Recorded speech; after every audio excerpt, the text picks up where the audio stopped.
Hello, my lovelies. Welcome to the Queen's Curry Kitchen. It's it's not morning anymore. So, good afternoon. Welcome to the Queen's Curry Kitchen. If you were with me in some of my lives before, you know that I ended up buying a very, very big bag of Bok Choy. I do love my greens. And recently, when I went food shopping, I actually ran into a bunch of radish greens that they were selling. So the radish was about this size. The bunch that I picked, there was no radish. There was only a radish top.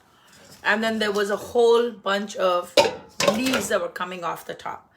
So I sat on it for a couple of days, not knowing what to do, where to start. But today I had some time. So I thought, let me make the most of these greens that I've bought. So these are radish greens. Before zero waste became a lifestyle and before zero waste became a way to live, our ancestors, our predecessors were already making the most of whatever vegetables and fruits that they had, and food was never wasted. So this stir fry that I'm going to make is very reminiscent of my childhood. I'm half Bengali. So we would always go to my maternal grandmother's house in Calcutta every summer. And there were all kinds of greens that were used and everything was a sag. So in the multi-course eating, good afternoon, Jamie. How are you today? Welcome to the Queen's Curry Kitchen. I see 4 of you here, but I'm not able to see all the names till you drop a comment. Sometimes notifications will do that. Hello, Les, L-E-S, Les. I'm sorry if I'm not pronouncing your name correctly. Welcome. So my grandmother's house, there was a family of 30 people that were fed from one single wood-burning stove or coal-burning stove. And in the multi-course lunches that were served, greens was always a part of one of the initial courses. So you would get a big mound of hot rice. They would come and drop ghee into the middle of that mound of rice. There would be a little bit of salt and a kefir lime on the side of your plate. And then course by course, things would start coming. So this is radish greens, and some people can find it a little bitter. Some people find it a little offensive. So usually what is done is that it's steamed, and then that water is drained out. And then with the steamed leaves, usually this stir fry is made. What I am going to do is I'm not going to steam anything, but I will do a trick that I learned from, believe it or not, a YouTube video. And what that involves is very similar to what we do with kale. So you're going to take a little salt and sprinkle it on these leaves and then just let it sit for a while so that it'll draw out all the moisture, okay? I'm not saying you have to make it my way. I just wanted to share how incredibly simple this is. And if you feel inspired to do it with something, with an aromatic that's native to where you come from, or you want to make it exactly my way, I'll tell you exactly what I'm using. See, as soon as the water hits the leaves, it almost immediately starts to release all this moisture. And you can see it starts to shrink, right? So I'm going to let this sit for a couple of seconds. I will be making 2 stir fries back to back. So what I also did was I took some of the stalks that were towards the end of those leaves and I kept them this big. Everything else has been finely chopped, as you can see. Okay. I did the stupidity of washing the stalks and the leaves together, and then it was a nightmare to try to separate them.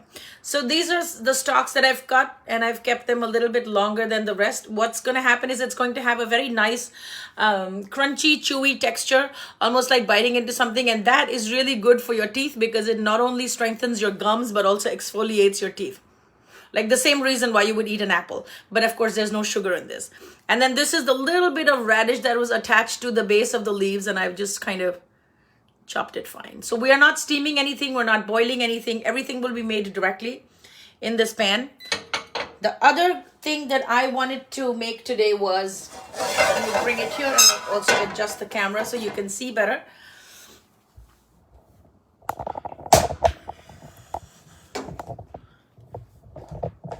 Please bear with me. My older phone stand broke. So this is a new contraption that we're trying out. Hello, Mina. How are you? Welcome to the Queen's Curry Kitchen. So this is the second green that I kind of overshopped, and I got a big bag of it. I don't know if you were on the live with me when I showed you that $3 and something, $3 and change bought me this huge bag of bok choy. So basically the second stir fry that I'm going to make is with bok choy. And you can see I've separated the knots from the bottom where the roots are. And then I've individually gone in and rinsed these little channels, because this is where a lot of the grime and the dirt is contained. And then after that, what I've done is I've propped them up in a sieve, and down below is cold water. So what that does is when you let it sit in cold water for about 10 minutes, first of all, it brightens up all your leaves and literally wakes them up. You see how fresh and bright it looks? This bag is at least 10 days old, this bok choy, when I bought it. Okay, and then when you let it sit submerged in cold water, all of the grime, if there's any dirt or grime remaining here, will actually go and settle inside the water, which we are going to switch out. So I will be making 2 stir fries back to back next to each other. One will be with bok choy and one will be with radish greens. Okay, so these are the leaves of radishes. If you find beetroot greens, if you find Swiss chard, if you find turnip greens, which are supposed to be really, really good for your health, I would encourage you to buy them and use them.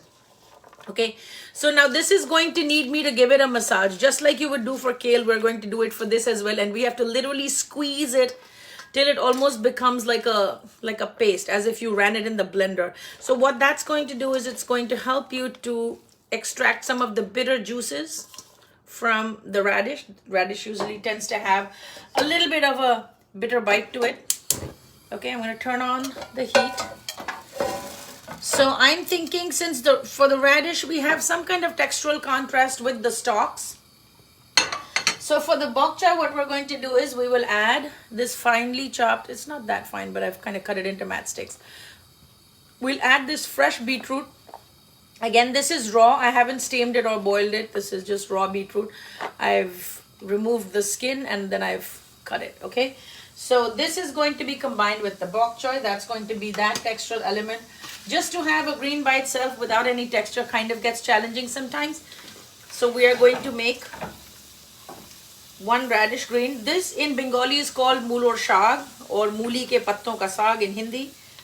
So we're going to make it, but I'm not doing anything North Indian. It's going to be the simplest stir fry that you've ever seen, honestly. And we will make the radish greens in mustard oil. If you don't have mustard oil, you can use rapeseed oil, avocado oil, whatever you've got. The first step, again, wash it, chop it nicely, wash it really well, add some salt and let it sit, and then really give it a massage as if you were kneading dough. So you really have to put in a lot of pressure. Okay, and you can see the moisture keeps coming out, the water keeps getting released, and it'll almost start to resemble as if it came out of the blender or came out of the steaming pot. Okay, so while I do this, I'm actually going to get the bok choy started so that we can save some time and prevent this video from being super long. For the bok choy, I'm going to use olive oil.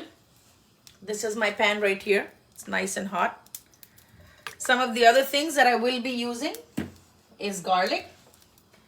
I haven't decided if I want to trim the bok choy, if I want to make it smaller, if I want to keep it the same, because I feel like when you cut bok choy, it almost disappears. Okay, I will be using some curry leaves. If you don't have curry leaves, you can skip this step. But add some kind of a seed for a good textural bite, and also for the aroma in the oil to be infused. Since I'm going to be using curry leaves, my flavor profile of choice is going to be mustard seeds and curry leaves. And for the radish greens, I will be using nigella seeds as the seed that I'm going to pop. So whenever you put any seeds in hot oil, it helps to infuse it. Just wait for the seeds to crackle and pop. I may need to adjust the camera just a little bit so that you guys can see better into what is going on in the pan. Hold on one second. Okay. is that now? Is that better? You tell me, is that better? Can you give me a thumbs up if you can clearly see what's going on in the pan? Hello, Faye. Good afternoon.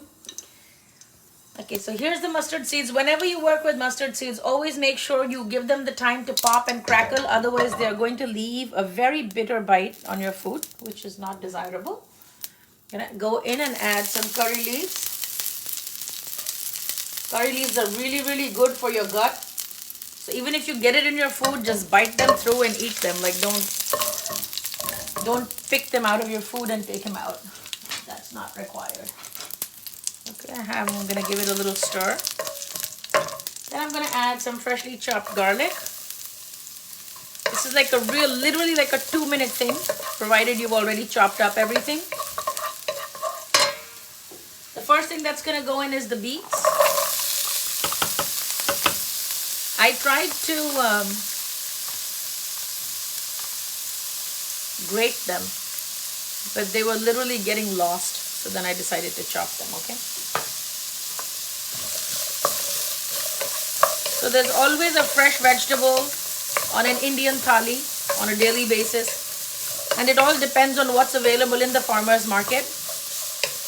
Nobody knows what they're going to be eating for the week because you don't know what you're going to get at the farmer's market. So depending on what you get, it's like doing catch of the day for a coastal town in Italy or something, right? Whatever you catch, that's what you eat. Same thing with India. You go to the farmer's market where the vegetables are sold and the produce is fresh, and you pick and choose whatever looks the freshest, and that's what you bring home, okay? So I'm not going to add any salt to this yet. This is done. It's going to hang out over there for a bit. I have all this bok choy, as you can see. I think what I am going to do is I will give it a rough chop because it can get a little overwhelming and then I don't want the beetroot to get lost. So I will give it a rough chop and add it back to this pan. You'll see all of this bok choy is literally going to disappear and there won't be anything left. And sometimes, you know, we say, oh, I don't know what to do with bok choy. I didn't grow up around that vegetable. But that's the whole fun of coming to a place where you're not familiar with the ingredients. You try it out. At the most, what's going to happen? You're not going to like it. But what if you do like it, right? And I'm not the kind of person who can put spinach in a smoothie and enjoy that. I don't even like smoothies. I just don't like cold things. So I don't even drink smoothies like that. So for me, the best bet is to just go totally rustic. Twist it off. And it's quite chunky. Just throw it in there. Now there will be a lot of moisture that will come out of the bok choy, which is going to help the beetroot to cook. And when you give it a nice toss, it's a beautiful color medley of the burgundy from the beetroot. And then the bok choy also gets stained with that color. It's really, really pretty. And you don't have to overcook this dish. If you just like it in a quick stir-fry fashion or you're trying to do a warm salad, just cover it for 2 to 3 minutes and then serve it while the bok choy leaves are still holding up. And you can drizzle a little honey on top. You can drizzle some roasted peanuts or cashew nuts and it's going to look really pretty. It's also going to be a very good texture. And if you're like me and you like everything well cooked,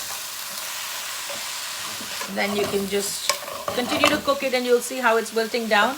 Give me a thumbs up if you're able to see what's going on in the pan. I'm kind of like not sure about this phone stand that I just bought. Now, if I were living in the south of India, I would probably garnish this with freshly grated coconut, right? But I don't have freshly grated coconut. And I don't like to put desiccated coconut in dishes that I'm not going to eat immediately because coconut does tend to ferment and sour up the food even after it's been refrigerated. So I'm not going to add coconut. If I feel like eating coconut, I might just sprinkle the desiccated dry coconut on top before I serve this. This is about it. Like, we do not want to repeat. I do not want to overcook this. I'm just going to add salt very sparingly. And maybe just a hint of turmeric, just a hint, not too much. If you don't have turmeric, you can absolutely skip this step. A little bit of coriander seed powder. And of course, if you've added turmeric, do not forget to add black pepper.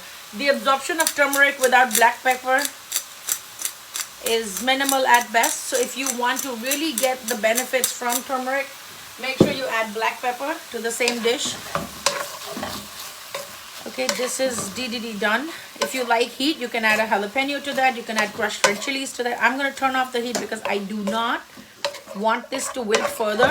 You can just eat this as it is by itself as a warm salad. You can eat it with rice and ghee. You can eat it next to a bowl of dal and rice. You can cool it and put it in a wrap and add a little dressing to it. So this, in either case, it's really, really delicious. And it's just a quick way to add a little more green to your life. I'm gonna do a little taste test to see if the seasonings are on point or not. Let's see, a little baby bok choy. It's super crunchy. It's really good. And the mustard seeds really give it a nice flavor. Personally, I would add a little lemon juice to it because I feel like it's literally just missing that balance of that punch of tartness. So either a little lemon juice or a little tamarind juice would really make this pop. So this one is done. We're going to take it off. This is our first dish of the day in an effort to eat more greens. And I feel like when you combine greens with other textures and shapes, it just makes for such a beautiful, visually pleasing. Check out the beetroot. It's not softened yet. It's barely steamed. So it's retaining that sweetness. And all this liquid at the bottom is actually going to get soaked up by the bok choy. Also, if you serve this on a bed of fried rice, it's going to take on all the goodness, okay? So I'm going to put this aside. We're going to come back to our radish greens, which is our mulur shag. I'm not able to see any questions, so because my camera was focused downwards. But if you have any questions on what you're seeing, if you have any Indian food related questions in general, drop them in the comments below. I'm happy to answer them for you. If you like to see certain recipes that you want me to make on a live video, let me know.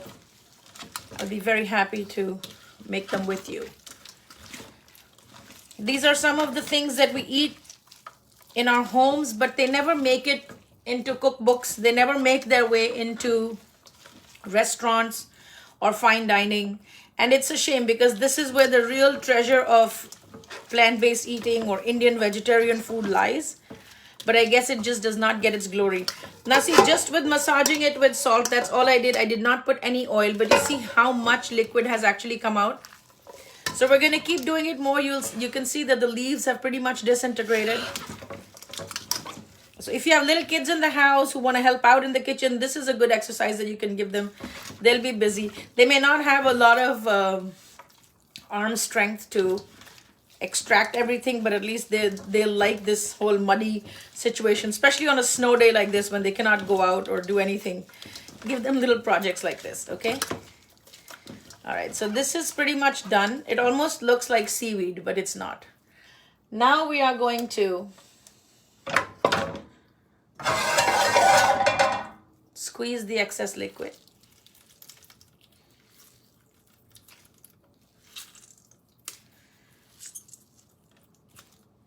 And set this aside. I'm gonna do it one more time. You see how that whole big bunch of greens that I had is literally just reduced to this.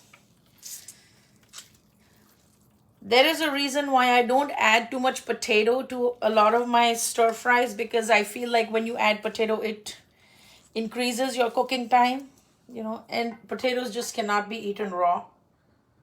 Whereas all other vegetables are okay when they're just a little bit crunchy or al dente. So over time, I've actually just stopped using potatoes in each and every Indian dish.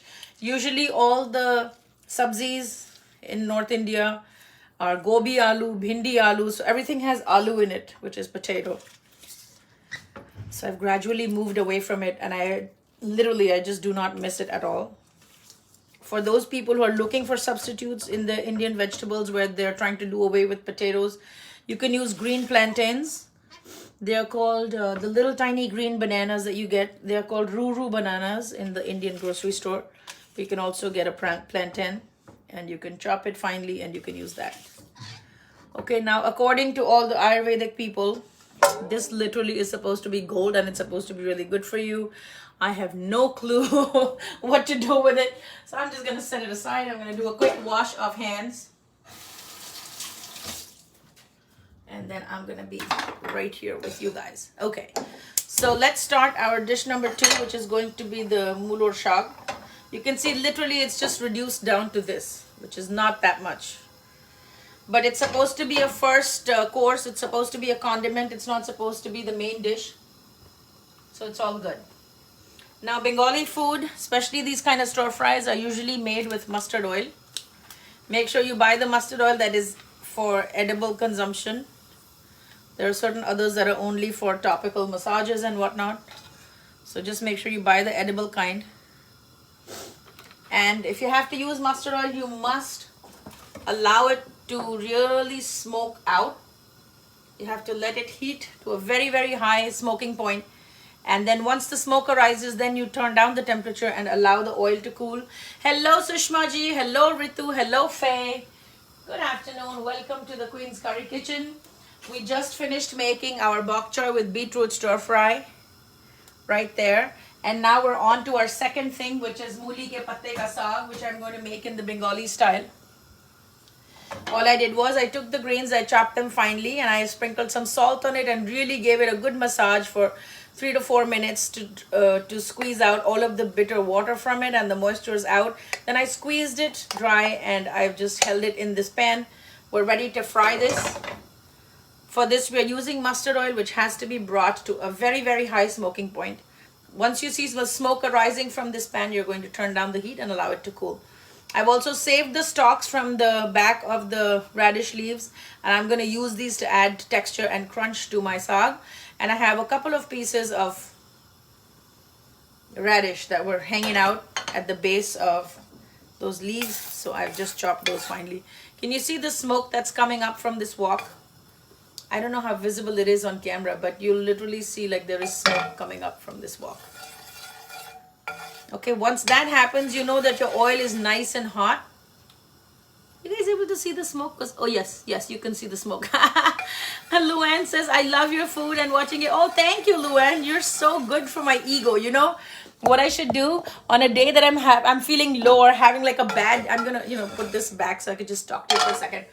On a day that I'm feeling low or I'm feeling like I'm not having a good day, I should just come on the live and say, hey, Luann, can you come on my live video and give me some compliments so that I can feel good about myself? Thank you. That's very kind of you, though. I am nothing without you guys. If you don't show up, I have nobody to share it with, right? So I owe it all to you. Okay. So now the couple of things, and this is not a very herbaceous dish. But like I said, when you make any kind of stir fry, especially to serve with rice or as a first course, always add some kind of seed as the aromatic. So in this case, because it's Bengali inspired from my childhood, I am going to use nigella seeds or onion seeds. It's also called kalonji in Hindi. Okay, so we're just going to give it a gentle few minutes in the pan. It will crackle, but it doesn't have to crackle as much as you would crackle for mustard seeds. It's not that complicated. So nigella seeds are a little bit more forgiving and they will continue to impart flavor to your dish even after the oil has been infused. Okay, so, and I apologize that my pan is black and the seeds are black. You're probably not seeing anything. Sushmaji says, I'm always happy. Well, let me give you a secret. I actually only choose to do things that make me happy. I don't attach myself to things that make me sad. And it's just a matter of choice. Okay, so since this is the thing that's going to take the longest time to cook, this is the first thing that's going to go. Oh, wait, the garlic first. Lots of garlic. My grandmother's family uses a lot of ginger with any kind of radish-based dish, only because it's great for indigestion and it controls flatulence that happens sometimes, or you get gassy after you eat things like radish. But I personally love garlic a lot. So I'm going to make this with garlic. My mom always makes garlic and greens together. So that's where I get this from. So in goes the stalks. Again, we don't have to overcook these stalks, okay? We're just gonna give it a nice toss. This will take some time to cook because it needs to come together. Everything needs to look homogeneous, right? Now we can increase the heat as well. I will add some salt and some turmeric just to get it going, okay? And this is just a bunch of radish greens that you would have otherwise probably thrown in your trash, not known what to do. Like, I feel like if you just do this much and get to this part but you don't feel like cooking, maybe you can just add it in your salad. You can make rotis out of this. You can do so much, right? It doesn't have to be time consuming. It doesn't have to be painful. And remember, when you buy the radish or the mooli, you are already paying for the leaves. So might as well eat them and make the most of them, right? You can see how smoky the mustard oil gets. And that's what gives it a nice deep flavor. So much so that sometimes if we would have a simple dish like this, we wouldn't even eat anything else as children. We would just eat the rice, the ghee, and the greens with a little bit of dal, and that was our lunch, and we'd be just super happy campers as kids. So, you know, those were simpler times when you didn't need like a million things to enjoy the gifts of nature. And if you have a well-cooked vegetarian meal sometimes. Oh, great! Sushma ji said she just made roti with that. That's amazing, Sushma ji. That's so cool. And also I was reading about turnip greens, you know, shalgam ke patte, which we don't get too much over here, but they have insane freaking like health benefits, like a lot of health benefits. I was just reading about it. Maybe one day if I find them, I'll probably do a live based on that. Okay, we are going to continue to cook this, and you'll see as it cooks, it wilts even more. There is already salt in the greens. Remember, we had already salted this. Yeah, so make sure to taste it along the way so that you're not over salting anything. Also, if you're making any kind of greens, you know, greens already inherently have a salty flavor to them.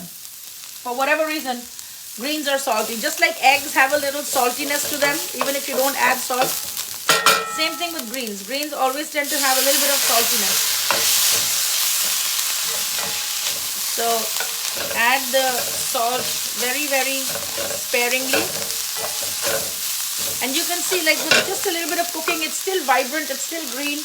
When we cook greens and we overcook them and make them black and brown and we, you know, bhuna the crap out of it. In India, there's a term called bhunna, which means you just like saute the crap out of it. You literally lost all the food value from there. A lot of people like this to be a little bit on the spicy side, and also if you're using ginger, you will probably get that hint of spice. I'm only going to add black pepper, one, because it'll help with the... Oh, Sushma ji says she does find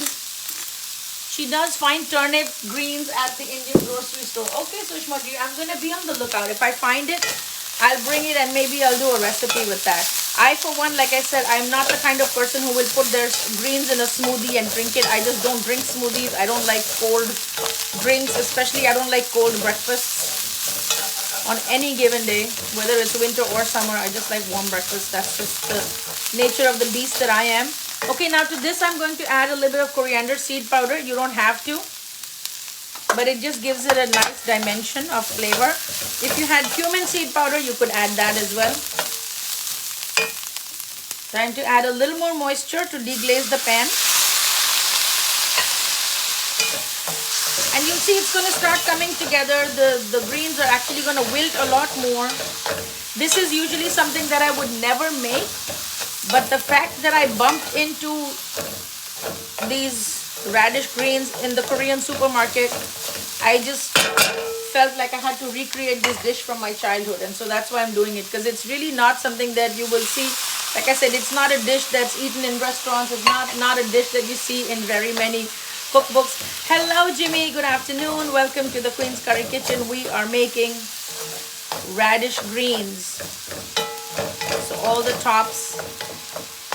I don't know anything about zero waste lifestyle, but This is what we were eating as kids in my grandma's house. Now, one last thing that always goes in a muli ke patton ka saag, believe it or not, is a little bit of sugar. And they say that it helps to balance out the kind of brackishness of the leaves, if you know what I'm talking about. So not a lot, but just a little bit of sugar. And you can either dissolve that in water and stick it into your food, or you can just add it from the top and just let it do its thing. Okay, some people who like this spicy actually start out by putting 2 dry red chilies in the hot oil before they put the nigella seeds, and that's fine too. I just don't eat any heat at all, so that's why I didn't add any. Okay, but you can make it as spicy, as delicious as you want. This doesn't have a lot of masalas, as you can see, but a ton of fiber and just really, really great taste. I am going to cover it for a couple of seconds, and I'll take some questions and comments in the meantime. Let me just put the heat to very, very low. I will be putting pictures of everything that we made. So whatever you see today that we make on the live, it goes on to my Instagram stories and my Facebook stories. If you're just joining in and you missed the... Thank you, Sushma ji. You're always so encouraging. You're so kind. I don't know what to say to you. You're just such a sweetheart. You're such a sweet soul. Yes, so if you've missed anything that we started and you missed the first part of the video, definitely catch the replay and see how we made the bok choy with the beetroot stir fry.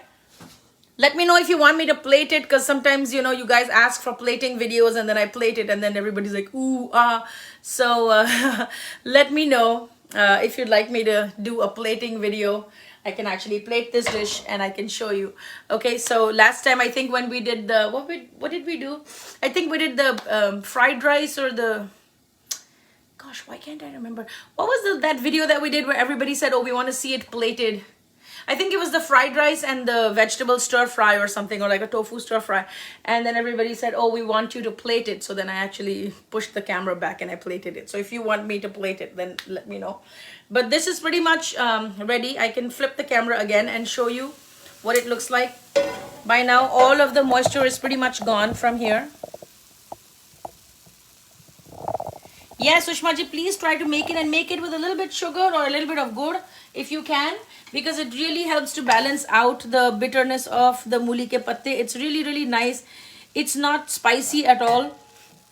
If you want, you can add some sesame seeds. You can add some roasted peanuts. It really makes a very nice side dish.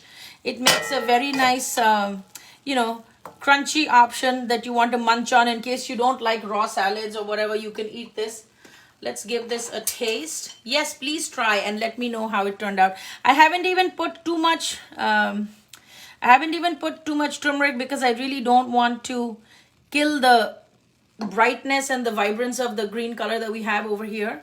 So let's see what it tastes like.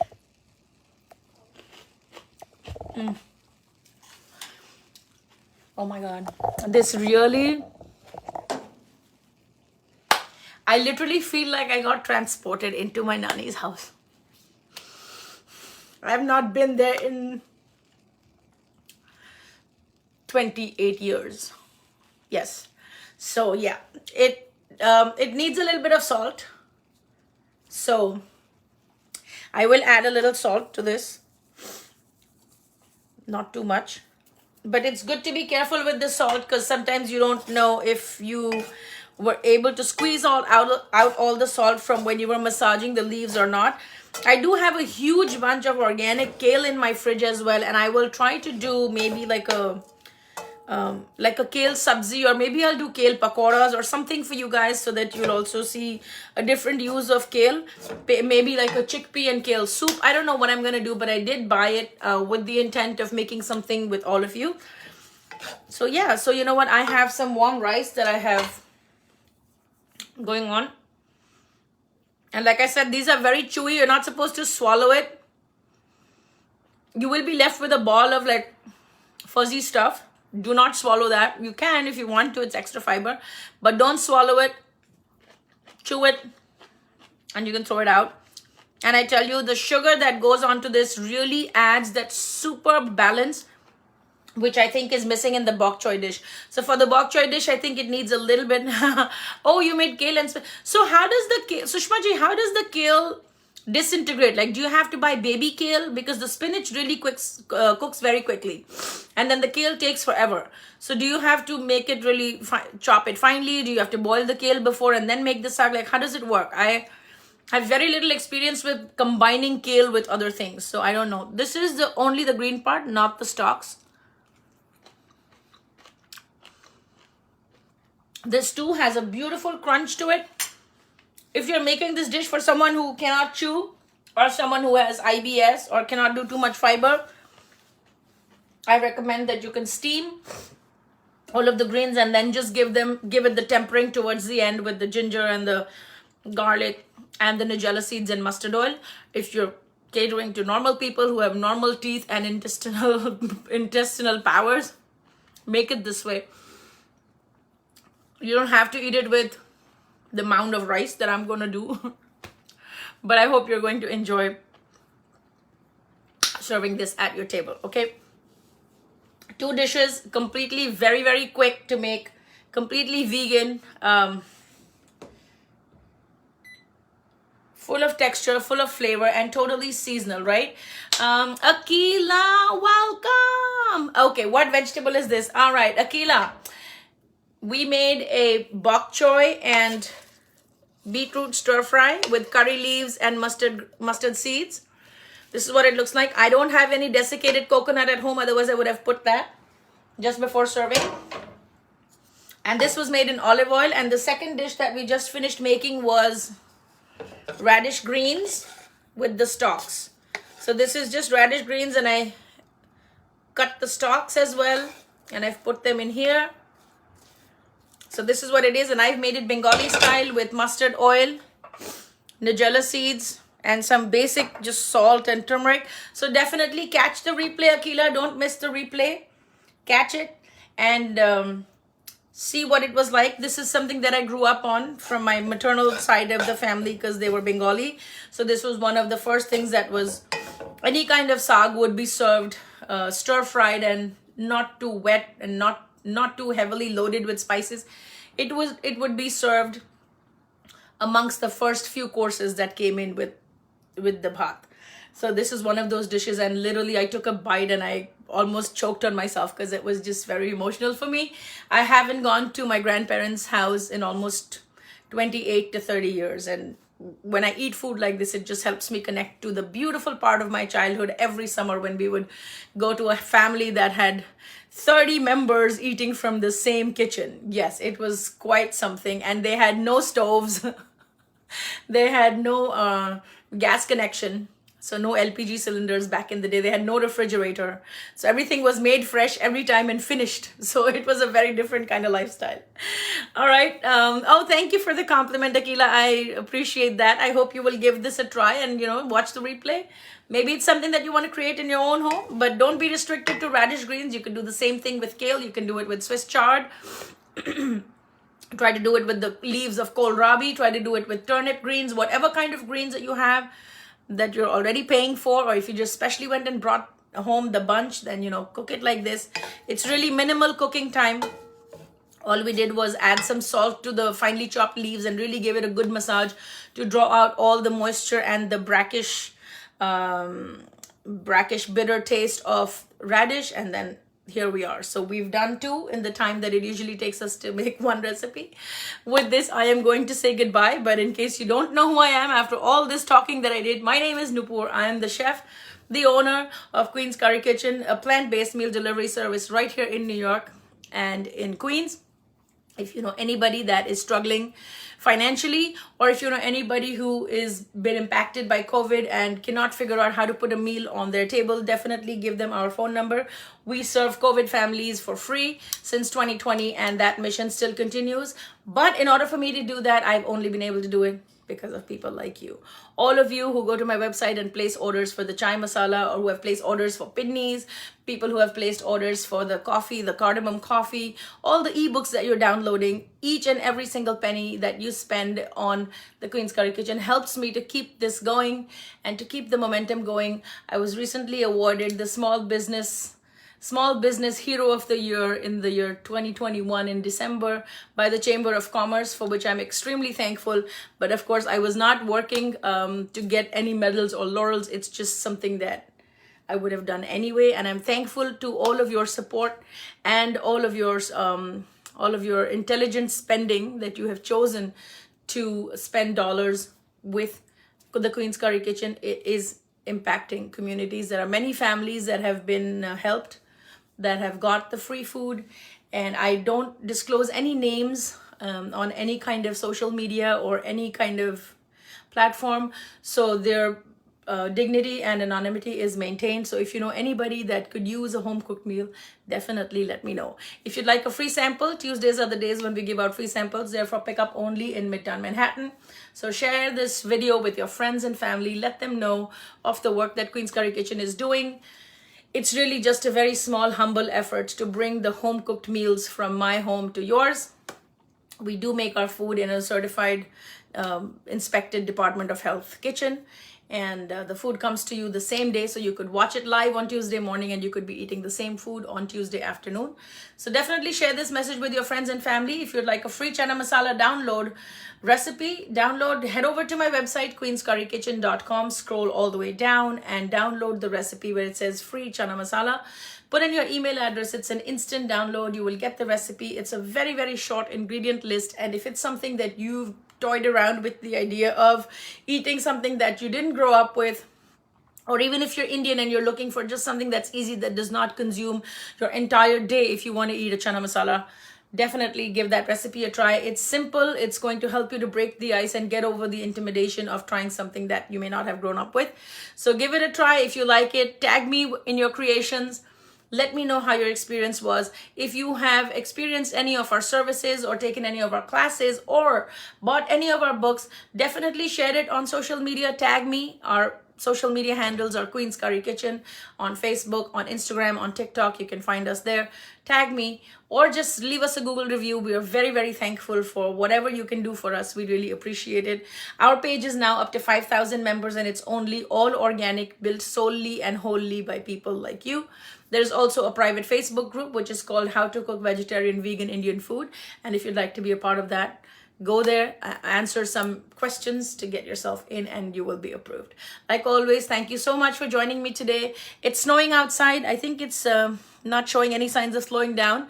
There is some accumulation here. I'm in Queens. I don't know where you're tuning in from, but if you have some snow on the ground, be careful out there, be safe, be warm, and take good care of yourselves. I will see you again in another video real soon. Until then, namaste, keep smiling, keep shining, and keep eating all your greens. Bye now.